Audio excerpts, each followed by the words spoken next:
नमस्कार मंडळी, मी सुवर्णाचे जग आपल्या मराठी यूट्यूब चॅनलमध्ये आपल्या सगळ्यांचे मनापासून खूप खूप स्वागत करत आहे। आणि जर तुम्ही चॅनलला नवीन असाल तर प्लीज लाईक करा, शेअर करा, कमेंट करा, सबस्क्राईब करा माझ्या चॅनलला। तर आजची रेसिपी आपली आहे मटनचे पकोडे किंवा मटन फ्राय।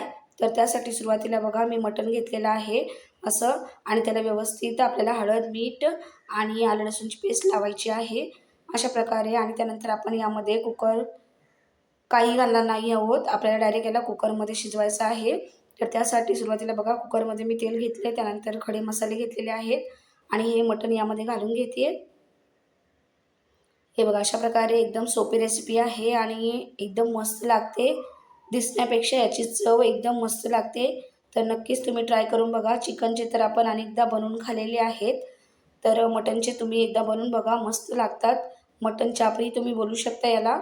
तर हे बघा अशा प्रकारे आता मी यांना व्यवस्थित थोडंसं परतून घेतलेलं आहे तेलामध्ये। आता याला आपण थोडंसं पाणी घालून शिजायला लावायचं आहे, याला व्यवस्थित बॉईल करून घ्यायचं आहे आपल्याला। तर बघा यामध्ये आता मी पाणी घालते आणि त्यानंतर आपण याला व्यवस्थित वाफवून घेऊयात। कुकरच्या 5-6 शिट्ट्या काढून घ्यायच्या आहेत, म्हणजे मटण व्यवस्थित सॉफ्ट होईल आणि शिजून जाईल।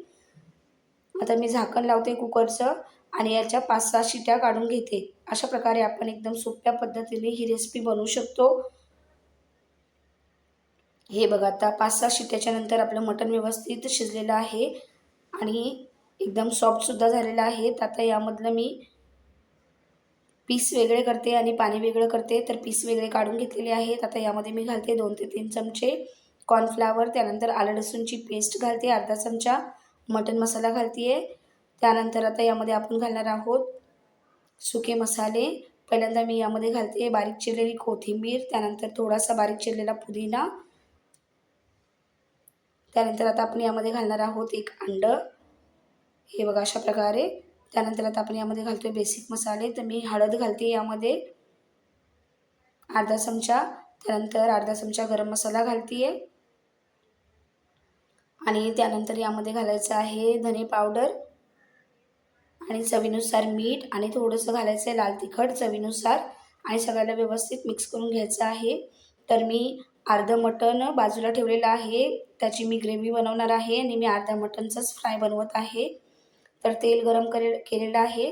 आता यामध्ये आपण मटणचे असे पीस सोडून घेऊयात व्यवस्थित अशा प्रकारे, आणि याला बॉईल केल्यामुळे फ्राय व्हायला जास्त वेळ लागत नाही, लगेचच फ्राय होऊन जातात। तर नक्कीच तुम्ही एकदा बनवून बघा। हे बघा आता सर्व पीस मी तेलामध्ये घातलेले आहेत आणि यांना व्यवस्थित फ्राय करायचं आहे दोन्ही बाजूने, असं आलटून पालटून फ्राय करायचं आहे। जास्त वेळ लागत नाही, एकदम लवकर होतात आणि सगळ्यात मुख्य गोष्ट म्हणजे ना एकदम मस्त लागतात, चिकनपेक्षाही मस्त चवदार असे लागतात। तर आपले मटण फ्राय झालेले आहेत। जर तुम्हाला माझी रेसिपी आवडत असेल तर प्लीज लाईक करा, शेअर करा, कमेंट करा, सबस्क्राईब करा माझ्या चॅनलला अशा सोप्या रेसिपी बघण्यासाठी। आणि वेळात वेळ काढून व्हिडिओ बघितल्याबद्दल तुमचे मनापासून खूप खूप धन्यवाद।